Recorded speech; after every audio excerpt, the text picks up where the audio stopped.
All right, I'd like to welcome everyone here tonight. I'd like to pay our respects to the traditional custodians of the land on which we're meeting tonight and on which we live. I was thinking that.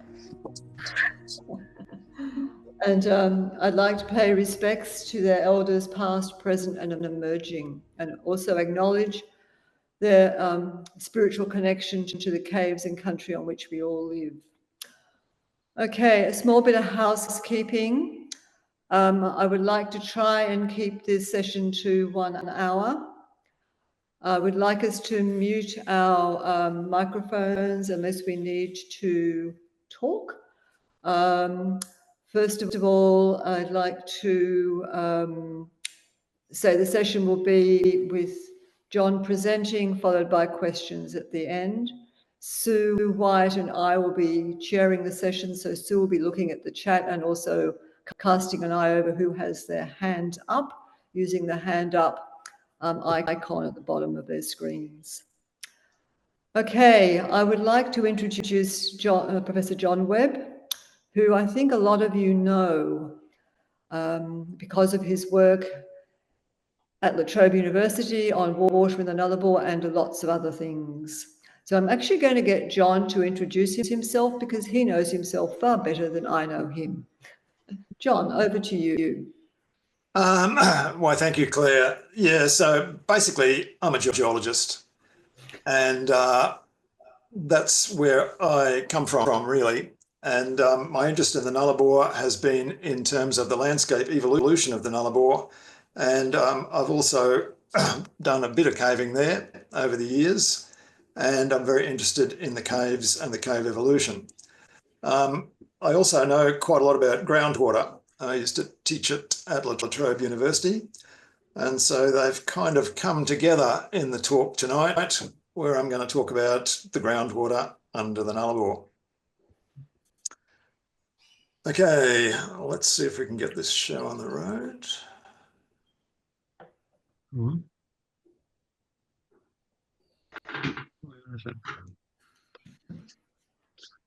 Okay, is that working for everyone? Yes, it is. Okay, so just a couple of introductory words. So for this talk, I extracted data from all over the place. Most of the data I'm using in this talk is not mine. It's acknowledged, I hope, correctly. But if any of you happen to see any data that you think is yours and I haven't acknowledged it correctly, please let me know. And if you see the data I'm using and you've got data of your own, or you know of data that could add to the story or might contradict something I've said, I would really like to hear about it. So with that in mind, so the Nullarbor is, of course, this area here. And just pointing out while we're here that there are other quite large areas of limestone in Australia apart from the Nullarbor, particularly in the Northern Territory. But the Nullarbor is the iconic one. And so the Nullarbor is very flat, but it's not quite as flat as you might imagine. So one of the things I've got here is a coloured image showing elevation. So the more brown it is, the higher the elevation, and out here, of course, is the ocean. And I've put on here some contour lines, which are height above sea level, 100 metres, 200 metres, 300 metres. And I've added in this one here, which is 220 metres, which is a closed contour, more or less. I've simplified that a bit. And I'm going to come back and talk about this one in a bit of detail. But overall, we see that the plain slopes from basically the northwest to the southeast and more or less north-south in a lot of places. The railway line goes through Rawlinna and Forest, just so we're clear about that. On all the images, I've got Rawlinna and Forest marked. I've marked the major caves, which, as we know, are all really quite close to the coast, apart from Old Homestead. And just in here is Old Walgan and Burnaby on the Roe Plain, because they're quite interesting caves and we'll talk about them a bit. So the caves are entered by collapses. I just threw in some nice photographs here just to put everyone in a good mood. And underneath, or entered through those collapses, are caves, many of which contain lakes of water. And so when we talk about Nullarbor groundwater, this is generally what we're thinking about, the water in the caves. And that is very important, but it's not the whole story by any means. So the caves that have lakes, some of them are almost completely full of water, like Pannikin Plain. Others, like Mullumalang, have lakes in particular areas, or Cunalda. And when we look at long sections, we can see that the lakes lie at particular elevations within the cave. And that elevation is the groundwater level within the limestone. So the Nullarbor lakes are in fact water table windows. They give us access to the water table within the limestone. Apart from the lakes, there are also a lot of bores on the Nullarbor of varying degrees of accuracy, I guess, in terms of their data. And I'll be referring to some of the bore data as we go along as well. So how much groundwater is there beneath the Nullarbor? Well, this is a very, very back of the envelope calculation. The area is about 200,000 square kilometres, give or take tens of thousands of square kilometres, depending how you define it. The saturated thickness of the limestone. So in this talk, I'm only talking about the limestone aquifer. Beneath it, there is another aquifer at depth. But in this talk, I'm just restricting myself to the limestone. The limestone is partially saturated. So below the water table, it's full of groundwater. And the average thickness is around about 100 metres. The porosity of the limestone varies enormously depending on which unit you're in, but it's anywhere typically between 20 and 40%. It's a very big porous limestone. The Nullarbor limestone at the top tends to be less porous, but since it rarely contains groundwater, we won't bother about it. Put all those figures together and you get a groundwater volume of 4,000 cubic kilometres. In other words, a lot. So let's get some data about the groundwater. So when we look at the elevation of the water table above sea level, metres above sea level, we can see inland Western Australia, it's about 150 metres above sea level. And then closer to the coast, it gets much shallower and only about 10 metres above sea level through here. The data through here all comes from bores. And that was compiled by Phil Commander. And I think it's pretty good data, actually. He's a very good hydrogeologist, and he actually visited a lot of the bores and gathered the data himself. One thing I'll just point out is that the groundwater slope, the slope on the groundwater table is very shallow, but it's a bit steeper here, and then it flattens out as you get closer to the coast. The groundwater flow direction is perpendicular to the contours, so the groundwater is flowing from inland towards the coast, which is not surprising. But how quickly? So once again, these are back of the envelope figures. So the hydraulic conductivity is the permeability of the limestone. The effective porosity is the porosity that actually transmits groundwater, allows groundwater to flow through it rather than being pore spaces that are cut off and just contain stagnant groundwater. And the hydraulic gradient is the slope of the water table. So for the Abercurry limestone, I've used some data here, which came out of Lowry and Jennings mostly. And that gives a groundwater velocity of about 20 metres a year. And so to travel 200 kilometres from right up in the north of the Nullarbor to the coast would take about 10,000 years. So it's slow, but it is moving. In the Wilson Bluff limestone, the permeability is much lower. The porosity that the groundwater can flow through is much lower. The hydraulic gradient's the same. This gives us a much slower groundwater velocity, 0.1 metres a year. So the time to travel from one side of the Nullarbor to the other could be 1.5 million years. So these numbers are all probably quite large in terms of your experience, but they indicate that the groundwater is not stagnant, it is moving. Independent evidence for this is we have some data on the age of groundwater under the Nullarbor. So this comes from a study that Jake Turin did a while ago, which is alas unpublished, but he gave me the data. So he collected water samples in lakes in Mullumalang, not near the entrance in the far reaches of the cave, and he analysed them for something called chlorine 36.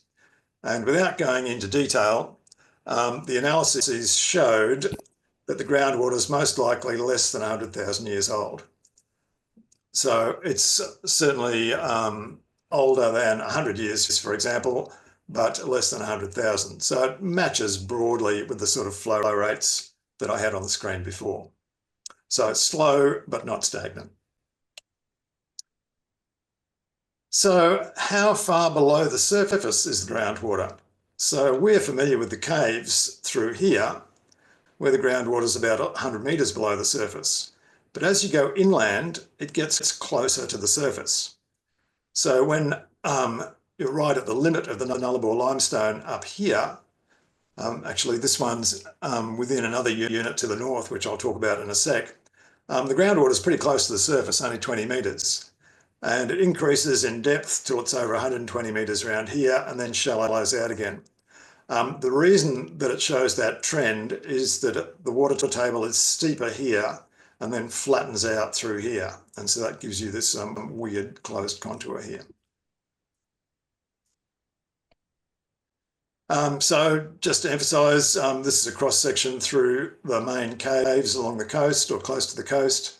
And we see the water table around about 100 metres below the surface.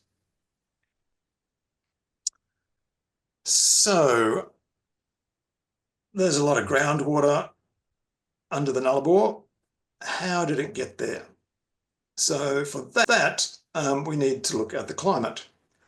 So this is the average annual rainfall across Australia, up to 2020 rather. That's the edge of the Nullarbor approximately there. So most of the Nullarbor gets between 200 and 300 millimetres of rainfall.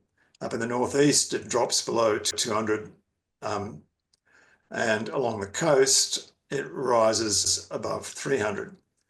So the Nullarbor is dry, but it still gets rainfall. And I would point out that there are many deserts around the world that get substantially less rainfall than the Nullarbor. So it gets rainfall a bit, not that much. What about evaporation? So this is what might be called potential evaporation. So the northern part of the Nullarbor, over 2,800 millimetres, and the southern part, mostly more than 2,400 millimetres. So this is the amount of water that could be removed by evaporation if it was available. So these numbers are hugely greater than the rainfall numbers. So one would imagine on that basis that there would be no recharge of rainfall into the groundwater. It would just all be removed by evaporation. But that, interestingly, is not the case. So in order to understand that, we have this really interesting diagram. So I think this is the most interesting diagram in my talk. And what it is its groundwater salinity in milligrams a litre TDS. Now, we don't really need to know what that means, except that 1,000 is drinking water condition, seawater is 35, and sheep, which we'll come back to a little bit, can drink up to 13,000. So if we look at this map, what it shows us is the best quality drinking water, the freshest that you could take a glass and drink it down, no problems at all, occurs in the northern part of the Nullarbor, where the evaporation is highest and rainfall is very low. Extraordinary. I think that's actually extraordinary. As we come closer to the coast, the salinity increases. It increases gradually and then very rapidly. And along the coast, we have more than 20,000 milligrams a litre. And on the Roe Plain, or Walgan, the salinity in the cave there is 43,000 milligrams a litre, which is substantially greater than seawater. And over here, there are some bores, which I haven't plotted on here because I'm not exactly sure about the data, but they've recorded salinities of 50,000 milligrams a litre.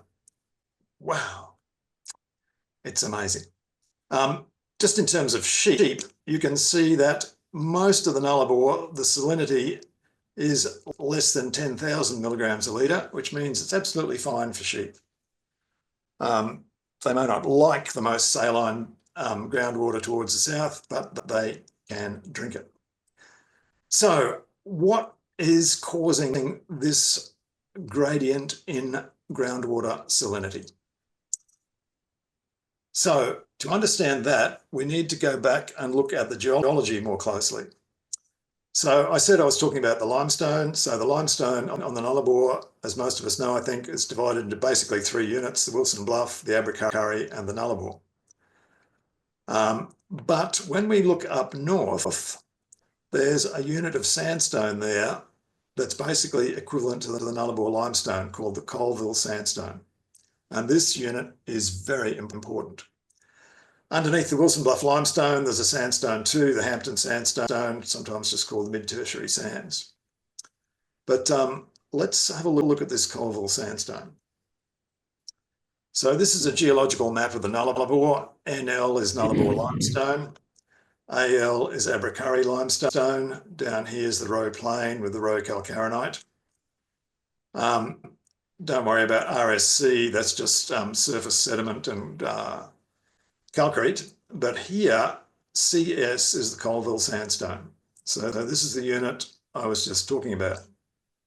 And it outcrops extensively on the very northern part of the Nullarbor. So just to point out, so the edge of the Nullarbor is up here, but the edge of the limestone is basically through there. And here we see it in 3D. Here's the Colville sandstone up here, and the Nullarbor limestone down here, and then the underlying Arid and Wilson Bluff limestones. So to understand why the groundwater is really good quality in the north, we need to understand a bit about how rainfall turns into groundwater. So if we have a sandstone unit, typically on top of it, we have a fairly sandy soil. And that sandy soil is usually moderately permeable. So what that means is when rain falls on it, some of the rainfall will soak through it and turn into infiltration, that then goes down to the water table and adds to the groundwater. Now, because the soil is quite permeable, it can sink in quite rapidly before evaporation has a chance to remove it all. So even fairly normal rainfall events on the Nullarbor, we'll talk about what normal is maybe in a second, there's generally a bit of infiltration occurring. And because it occurs relatively rapidly, it's subject to evapotranspiration for only a limited time. So evapotranspiration occurs in the soil. Once you get below the soil into the sandstone or the groundwater, there's no more evaporation going on. You're too deep.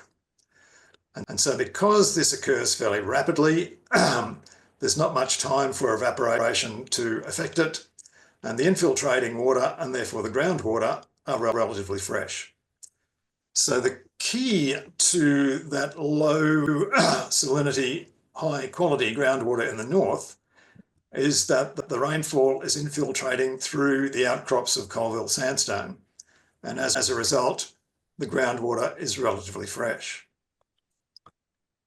So what happens in the limestone? The soil in the limestone is much lower permeability, has a lot of windblown silt, has calcrete layers through it.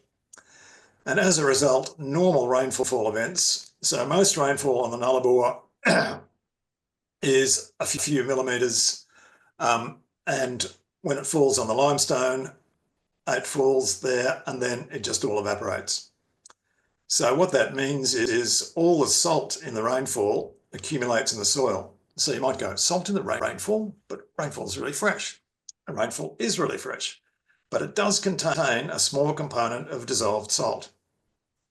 And that small component builds up in the soil, and over time, lots of rainfall events, each contributing their little small component, builds up a saline layer within the soil, and that is quite salty. And because the evaporation removes all the rainfall, there's no infiltration occurring. But we all know that the Nullarbor periodically gets really high intensity rainfall events. And when that happens, there's so much water over such a short period of time, evaporation can't remove it all. And some of it will seep through the soil, even though it's low permeability. And as it does, it automatically dissolves the salt in the soil, and it infiltrates saline water into the groundwater in the limestone. So the groundwater in the limestone automatically becomes more saline.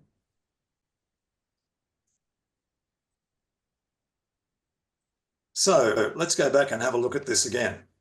So up here we have the Colville sandstone outcrop, and here's that 220-metre contour. And I'll just show you in a sec that that contour there actually maps out a scarp. So when you have intense rainfall events, or pretty much any rainfall events up in the north, any runoff that occurs is ponded within this 220-metre contour, where it's able to soak into the Colville sandstone, particularly because of the sandy soil on it. And so that rapid recharge gives you fresh groundwater and gives us this very high quality groundwater we see up in the north, which is remarkable, I think, amazing. And just to emphasize again, so this is now a close-up on that northern area. This is the outcrop area of Colville sandstone. And notice this low scarp through here, this cross-section line here, is this cross-section here. There's a 10-metre scarp there, which is right there. And that helps to pond the water that comes in from up here, enabling it to seep into the Colville sandstone and give us that high-quality groundwater recharge. But the groundwater becomes more saline as it goes towards the coast. So what that is intense rainfall events that cause infiltration, bring soil down from the soil into the groundwater. And as the groundwater flows towards the coast, it gets some saline groundwater here and more saline infiltration here, more saline infiltration, more and more and more and more, and gradually increases in salinity. And when it gets to the coast, it gets an added contribution from sea spray. So the sea spray in particular, so this is particles thrown into the atmosphere by breaking waves. They have a weight, they're transported by air, but they will fall preferentially on the Roe Plain, for example. And then some will fall on the cliffs up here, and a smaller amount will be transported further inland. So what we see is the increase in salinity down here that's quite gradual due to this infiltration of saline groundwater picking up salt from the salt layer in the soil. But once we get close to the coast, there's a rapid increase in salinity from all this additional salt spray that's blown across onto the surface and then washed down into the groundwater. And you'll notice that I've got a darker blue here for the groundwater here than for seawater, because this groundwater here is more saline than seawater. So throw in a couple of photographs again. These are the cliffs, these are the breaking waves. And this is a photograph of one of the expeditions, which was abseiling over the cliffs and looking for caves along the cliffs. And I vividly remember going to the talk about this, where they described waves during storm periods breaking at the bottom of the cliffs and coming halfway up the cliffs. So there's no doubt about the potential for salt spray to be blown across this landscape and influence the groundwater.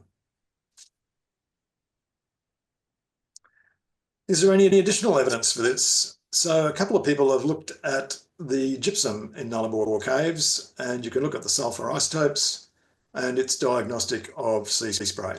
Wow. And the other thing about it is that I agree, the caves containing gypsum are pretty much mostly within 50 kilometres of the coast. So Old Homestead Cave doesn't have any gypsum that I'm aware of. And it's much further inland.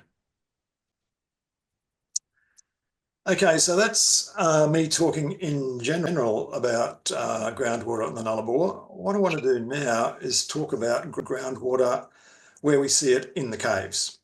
So another photograph of wee Bubby. And so now I'm going to show you a whole lot of graphs with coloured points. And so some people glaze over when they see a graph, but I'm going to encourage you not to glaze over because these graphs are really interesting. And I wouldn't put them up here if they weren't. So this graph here shows salinity across the top and depth within the cave lakes. And this data here shows it the best. What we see is there's a surface layer of relatively lower salinity, then a mixing layer where it gradually increases, and then it reaches a maximum. So this data here is out of Old Wolgan. It's the best data set that I've got. It's from Stefan Eberhard. But the same sort of thing, a surface fresher layer, is evident. So this is Old Wolgan also. This is two different scales for reasons too complicated to go into actually. Over here is Cocklebiddy, and we see the same thing.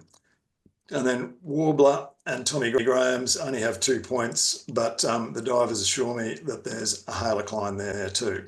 So halocline, halo means salt, cline means a change. It's a change in the salt content with depth. What causes it? So no big mystery about this. It's due to the fact that in all these caves, whenever you get a really heavy rainfall event, a whole lot of fresh water floods into the cave, and that fresh water is less dense because it's less saline and it just floats on top of it.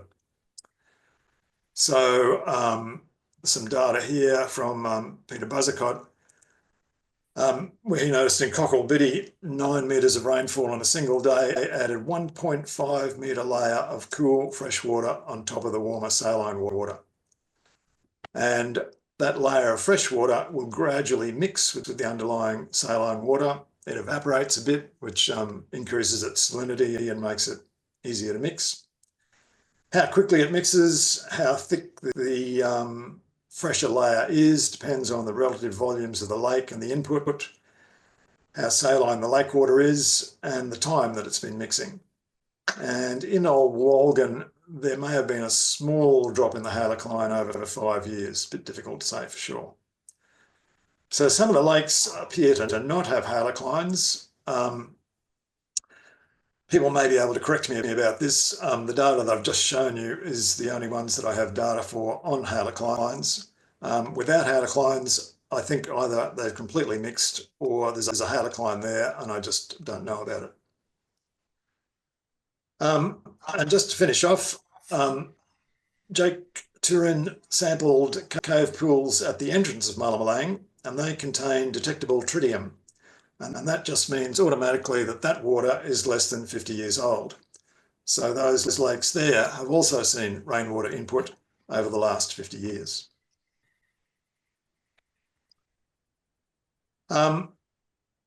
Because I had this good data set from Old Wolgan that Stefan Eberhard gave me, I'll put up the temperature as well here, and we can see the surface layer here, as was documented in Cocklebiddy, is cooler than the underlying water.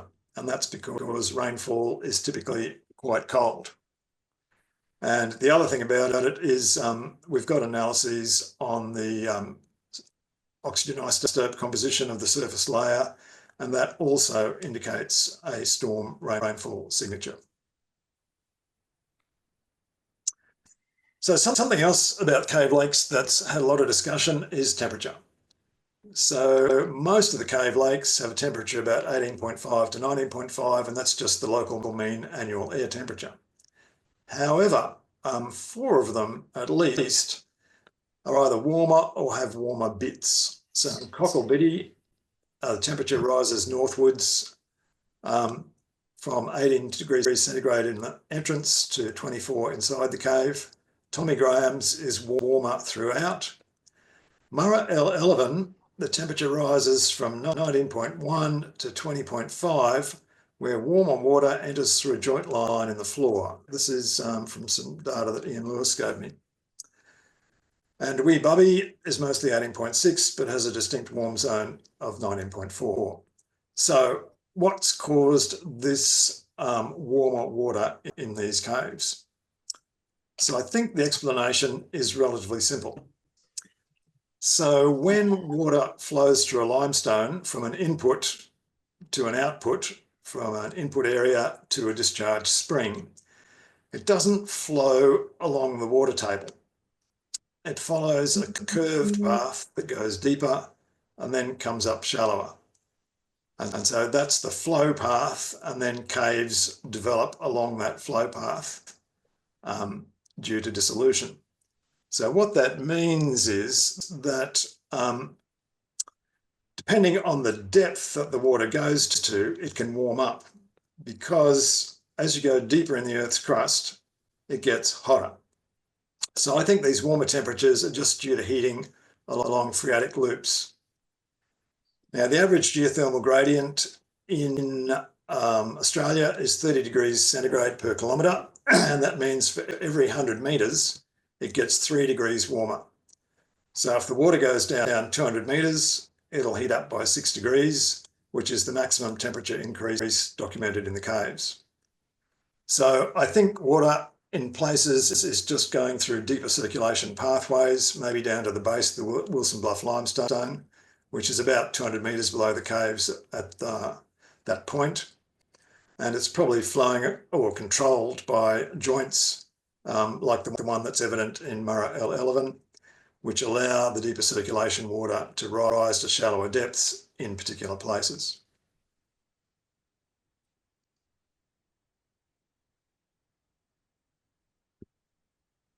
Something else that's been discussed a lot is whether there's a seawater component in the cave lake water. So the cave lakes are all very saline, and like we said, Old Walgan is really, really saline. So it kind of makes sense that there would be a component of seawater there, particularly down on the Roe Plain, where Old Walgan is, which is down close to sea level and quite close to the coast. So we can check this by comparing the composition of the lake waters with seawater, and we're using something called a standardised Scholler plot, which is actually standardised to chloride to remove the effects of evaporation. So that's a lot of words. What does it look like? So it looks like this diagram here. So up the side there is concentration. Across the bottom are the different species in solution in the lake water: bicarbonate, chloride, nitrate, sulfate, sodium, potassium, calcium, and magnesium. But all we're doing here is comparing the patterns. So the coloured solid lines here are different cave lakes. We can see them down the bottom here. There's 4 different ones. And we're comparing them with the dashed line, which is seawater. And we can see the lakes are very similar to each other, and they differ from seawater in consistent ways. So all the lakes have got more calcium than seawater, and they've all got more bicarbonate than seawater. And that's because they've all dissolved limestone. They've got lower potassium than seawater, probably because plants take up potassium as the water infiltrates through the soil before it reaches the groundwater. The lakes have interestingly got much higher nitrate than seawater, and that additional nitrate is probably coming from nitrogen-fixing bacteria associated with cyanobacteria or the roots of some plants on the Nullarbor. Some chenopod's can fix nitrogen.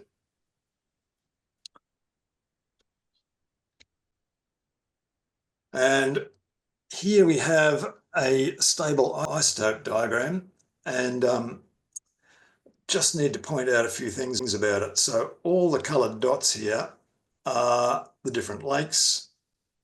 The crosses are Old Walgan. But the first thing I just want to point out is that's all the lake water.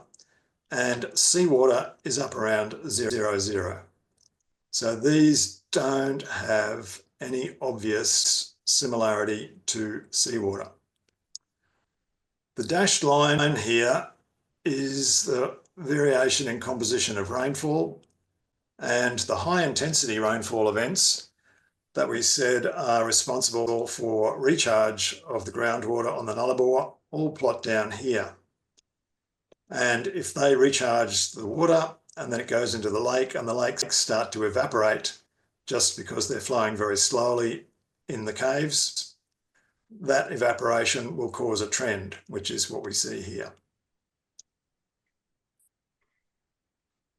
And as they evaporate, they not only change their stable isotope composition, they also increase in salinity.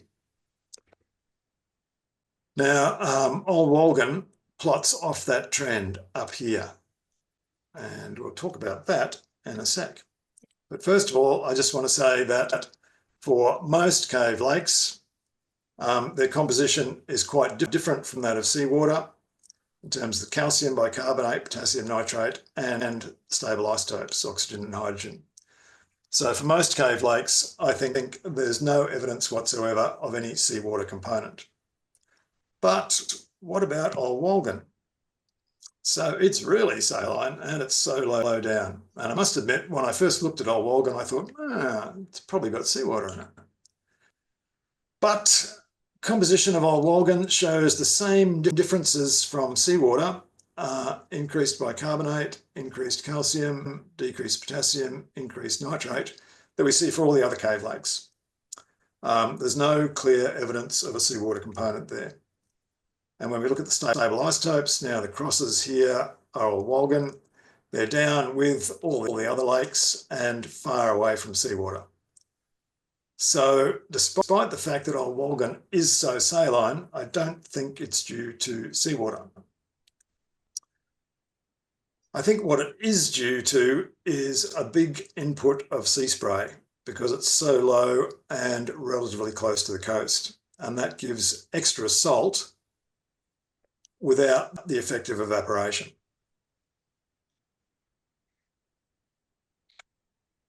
But Old Walgan is really interesting for other reasons. So bear with me with the coloured dots.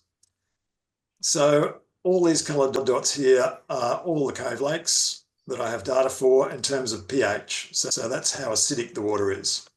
So seawater's out here, 8.2. Seawater's is actually a little bit alkaline. All the cave lakes are around between 7 and 8, which is exactly what you would expect of water in contact with limestone. So no surprises there. Old Walgan is a little bit more acidic. So the water in Old Walgan is more acidic than all the other caves. And that's not all. I should have separated this diagram out because all I really want you to look at are the blue circles. So the blue circles are dissolved oxygen. So that's the amount of oxygen in the water. So if you have water in contact with the atmosphere, it'll have 8 to 10 milligrams litre of dissolved oxygen. But the maximum dissolved oxygen here is less than 0.9 milligrams a litre. It's low. And as you get deeper, it gets lower, following the blue circles, until below the halocline, a lot of the water in Old Walgan has basically no dissolved oxygen. So that is actually amazing. And it's reflected in the composition of the air pockets within the caves there. So I don't have any detailed data on Old Walgan itself, but Steve Fordyce gave me some data from a nearby cave where he measured 12% oxygen in an air pocket, and it should be 21% if it's in the atmosphere. So he estimated that the difference between the two is made up with carbon dioxide, which wasn't measured directly, it's just an inference. But the low oxygen in the air reflects the very low oxygen in the water. So why is Old Walgan so different to all the other Nullarbor caves in terms of its water? Well, for a start, it's got a weird colour. So this is one of Liz Rogers' amazing photographs, figure in the background here for scale. You can see that it has this weird greenish colour, and this material here are actually mats of tree roots that grow on the surface of the water, and then they get dislodged by divers' bubbles and collapse into the water. And I think they probably collapse into the water naturally as well. Old Walgan has tree roots in it because it's so shallow. So it's down on the Roe Plain. The water level is only a few metres below the ground surface. So it's quite straightforward for trees to grow down a few metres and put their roots into the water. Now, some of you may go, wait a second, John, this water is incredibly obnoxious. It's got really low dissolved oxygen. It's really saline. Why would any self-respecting tree want to put its roots down in that water? Well, amazingly enough, the divers tell me that after rainfall events, a very thin layer of fresh water will form across the surface here. And if the tree roots are lying there waiting for it, they can exploit it. And they do. So why do the tree roots make a difference to the water composition? So decay of organic matter like tree roots automatically uses up oxygen. Organic carbon plus oxygen gives carbonic acid. So they use up the oxygen and result in a very low dissolved oxygen content. The carbonic acid here then breaks down and releases H+, and that H+ makes the water more acidic. So that explains the amazingly different composition of the groundwater in Old Walgan Cave, which is, I think, really interesting. Okay, so that's a quick run through groundwater on the Nullarbor. What are the takeaway messages? There's a very large groundwater volume there. And in the north, it's surprisingly good quality. Gets more saline towards the south and then eventually becomes more salty than seawater. Up in the north, we get this rapid infiltration through the sandstone soil and the outcrops, and also the effectively damming of overland flow by that scarp that I pointed out that results in fresh groundwater, relatively fresh groundwater in the north.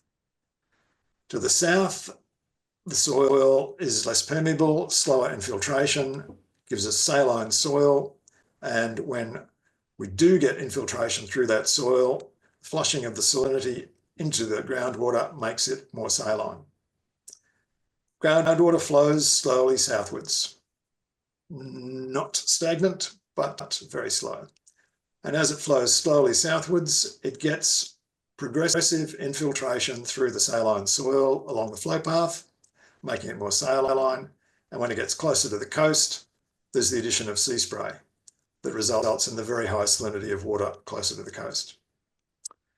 Within the cave lakes, the halocline, the freshwater layer on the surface, is due to the periodic input of fresh water through the dolines following big rainfall events.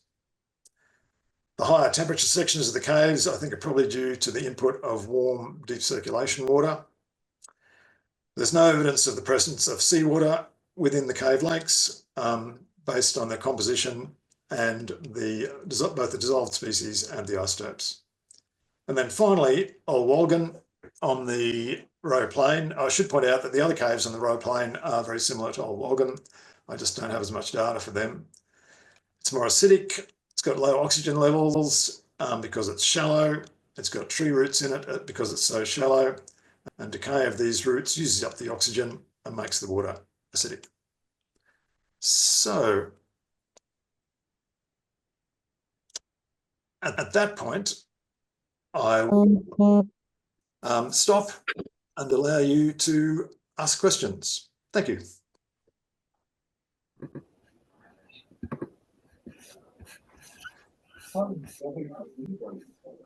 Okay, do we have any questions at the moment? John Woodhead put his hand up.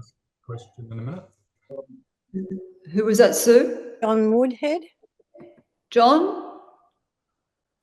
No, I was just clapping, actually. Bother. Right, okay. I've got a couple on, while people are thinking about it, I've got a couple in the chat. Alice Toomey from UQ is saying, is the water quality vulnerable to climate change induced hazards, e.g. SLR causing changes in pressure gradients? SLR is sea level rise. Yeah, the sea level rise will be quite small compared to the overall gradients that we've got there. So there's no doubt that'll cause changes, but I don't think they'll be terribly significant in this area. Right, now there's a second one here saying, Bright, saying, John, have you consulted First Nations people regarding their knowledge of groundwater in the region, incorporate their historical knowledge of your findings? So the answer to that is, alas, no, I haven't. This was basically a literature survey with some additional stuff that people had given me. So I don't doubt that there's a lot of valuable information from the First Nations people, but I don't have access to it. Okay, there is a comment again in the chat. This theory of salt increasing towards the coast does not explain the presence of gypsum in caves. In the 1960s, Lowry reported gypsum and salt in clay pans. This is indicative of the evaporative deposits, not sea spray. Isotope analysis for the evaporatite is the same as sea spray. Gypsum is no? Yep. Yes. Yeah, it is. Yes. So that's right. This is a terminology issue, really. Evaporites inland are evaporated rainwater, basically. So it is automatically the same thing. That is a good point about the presence of gypsum being further inland than I stated in my slide. I might actually withdraw that statement. But gypsum and salt form when you evaporate rainwater, just like when you evaporate seawater, in fact. The salt increasing towards the coast due to increasing evaporation in the soil is exactly the same process as evaporites in salt lakes. I probably didn't make that clear, and I might change that slide. Yes. Okay. Sarah, you have a comment, followed by Andy. Yeah, I just have a quick question, or if you can comment. So, yeah, what do you think the impacts of the railway line would have been on the Nullarbor in terms of the salinity, and whether the drinking water would have been further south before colonisation? Do you have any? The volumes are so large that the amount that was taken out for the railway line wouldn't have had a significant impact, I don't think. Okay. Okay. There's a comment there from Peter Downs about Rowley Webb's measurements of the flow velocities. Yeah, they're so difficult to do, and it would be interesting to redo those probably more rigorously to see if you can get accurate velocities. Yeah, I am aware of Rowley's work, and I probably should have referred to it. Okay. Andy, you had your hand up? Yes, I'd just like to say that that's one of the most interesting evenings I've had in a very, very long time. Thanks very much, John. It was full of wonderful information. Whether we can use it effectively for anything, it's another kettle of fish. But thank you very much indeed. You're welcome. Okay. Okay. Do we have other questions?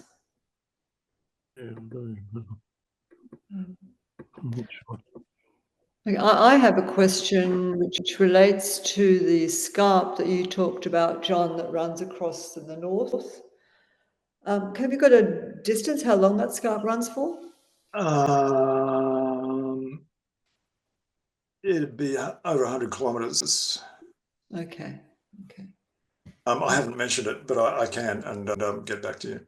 Okay, that'd be good. I was just thinking about it in its impact in terms of where you've got that sandstone and how long it's running across to the east of the Nullarbor and what we would expect to find on the South Australian side, because I noted that the data we're collecting is predominantly from the Western Australian side. So I was just trying to put the two together, that was all. Gareth Thomas is disagreeing with you, John.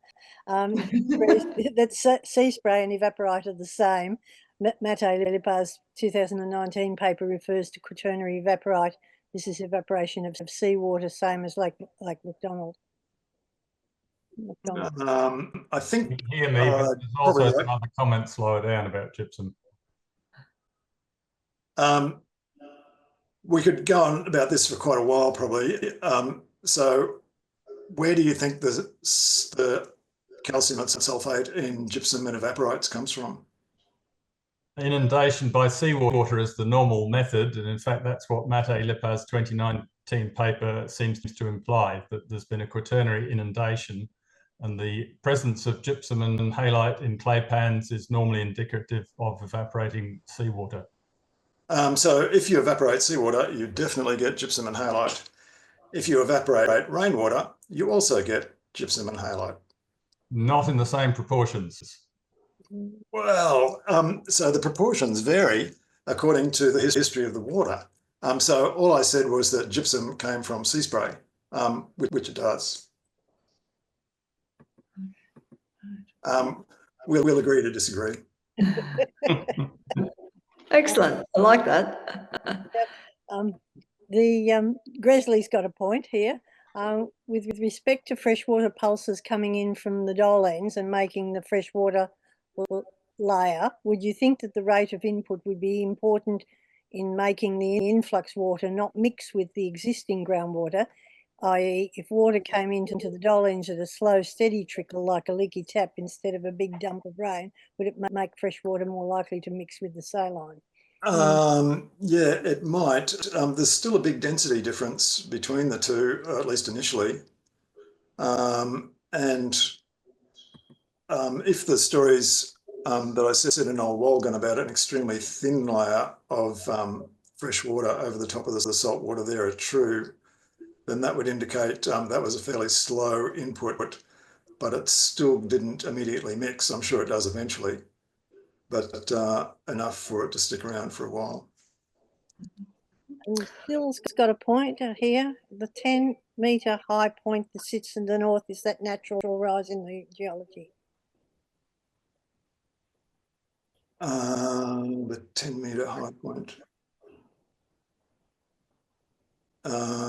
It's a natural rise in the topography. It's a depression, not a rise.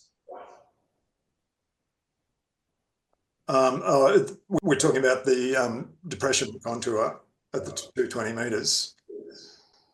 Sil, are you there? Yeah, sorry, yeah, that's what I'm talking about. Yeah, just sorry, I thought it's what holds the water. Is that what you're saying? That's how it holds it back? So that's natural? It is natural, yeah. So it's an erosive impact whereby the sandstone is a bit more easily eroded than the limestone. So it's been eroded away, and the Nullarbor limestone is still standing a bit higher along the boundary between the two or close to it. Yep. And yeah, it's amazing but true. Nick, you have a question, Nick White?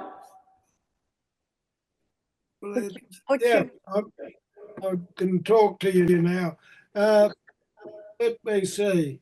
Madura Station, when I first went on it, it had 12 or 14 paddocks, all with cattle and a boar on each one. It's changed hands in the last 10 years, and they're running sheep.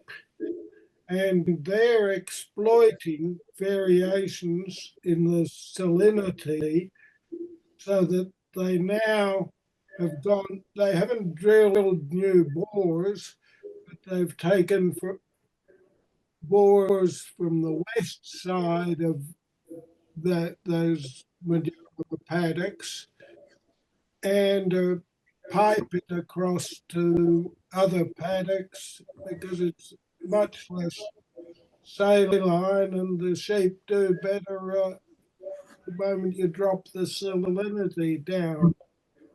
Yeah, so the contours that I showed on those diagrams are generalized. There's no question about that. And within them, there are areas that are lower salinity, which may be areas where there's a more rapid recharge. I'm actually not sure about that. Yeah. Oh, look, I can't give you a reason, but I'm certain they measured the salinity and they got more intensive and decided we're going to distribute this from the low salinity bores. Yeah, I think Madura Plains, I think, actually drilled a whole series of new bores. And, I could be wrong on the working with the old bores, but I would be really interested to get that data, but I don't have access to it. No. Well, this was colloquial talking to the workers when we were there one year. Let's make a comment on groundwater. In South Australia, every bore that is put down is generally recorded in the state's groundwater database. It's called Water Connect, so you can search South Australian bores and find out information about the bore itself, particularly standing at, when the bore was drilled, what was the standing height of the water at the time, its basic salinity, and also what was the rate of extraction flow. In Western Australia, that sort of database, unfortunately, is not available. So it makes finding some very basic information about the bores on the Western Australian side of another bore very difficult. Yeah, weirdly enough, so I accessed that database and I tried to use the data, and it's actually pretty difficult to use because it spans such a long period of time. Yep, agreed. And it's hard to tell how accurate some of the analyses are. Yep. Whereas the Western Australian data, so I don't have the actual bore data, but Phil Commander went around to a lot of those bores and measured them all himself at the same time. So it's a consistent set of data, and I just don't have the same set of data available from South Australia. Yep. I have tried to find that data. Yeah, it just makes it difficult to do those comparison stuff. But I totally agree with you. There are problems with the Water Connect data because often it's meant to be put in by the person who actually drilled the borehole, and often they don't. Grant Gartrell's got his hand up. Grant, blueberry patch. Grant. Hey, thank you. Can you hear me? Yep. Oh, good. Okay.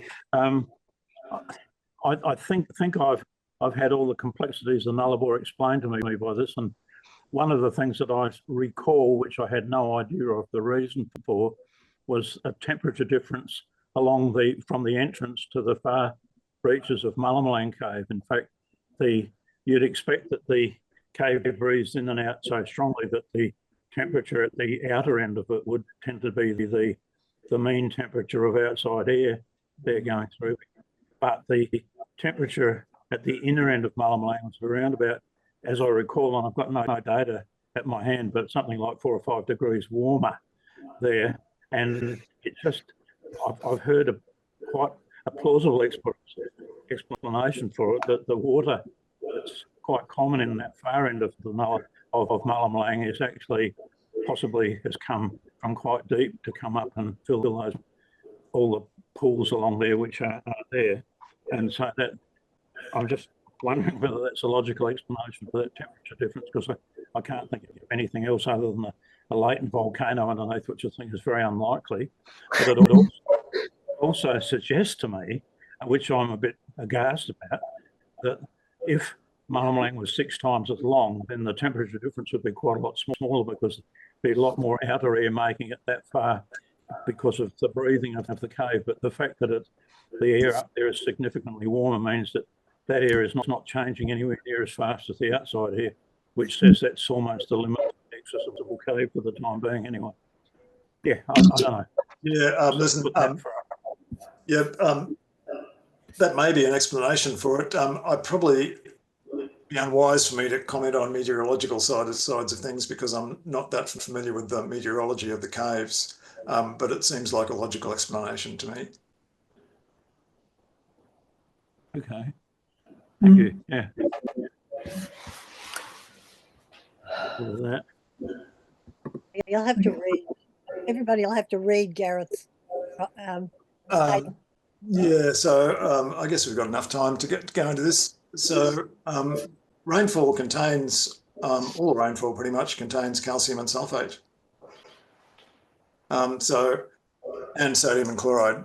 When you look at rainfall analyses across Australia, that's what you see. The amounts of sodium and chloride get less as you go inland, but often the calcium and sulfate get higher.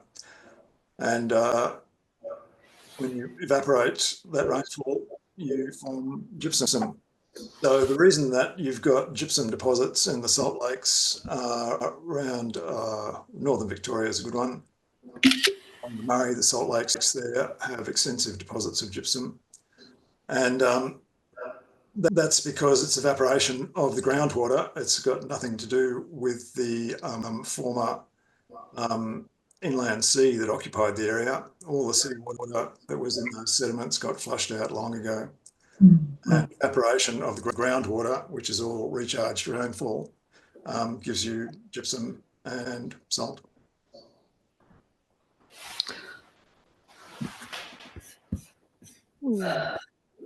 Okay. Any more questions? Don't seem to find anybody with any more questions. Ian has his hand up. Ian. Yes, might seem a very basic one, John. Great talk, thanks very much. What do you think is the main source of acidity for groundwaters of the Nullarbor? There's calcium carbonate dissolved in the water presently. Where did the acid come from to dissolve it? From the rain. So the average pH of rainwater is 5.6. I have to backtrack there. If rainfall had nothing dissolved in it, no sea spray, no dust, nothing, just carbon dioxide, it would have a pH of 5.6.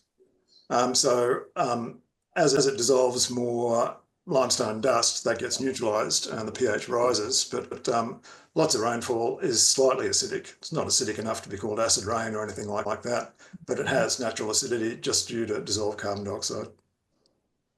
That's fine. Most of the texts we read say that there needs to be some additional source from plants or soils or sulfides or those sorts of things, but it's just to have good to clarify that rainwater is sufficient to dissolve the caves of the Nullarbor. Yeah, you're right about the increase in CO2 within the soil. And the thing about the Nullarbor is the vegetation is not very dense and there's not a lot of it. Yeah, not a lot of organic matter in the soil. But I should have pointed that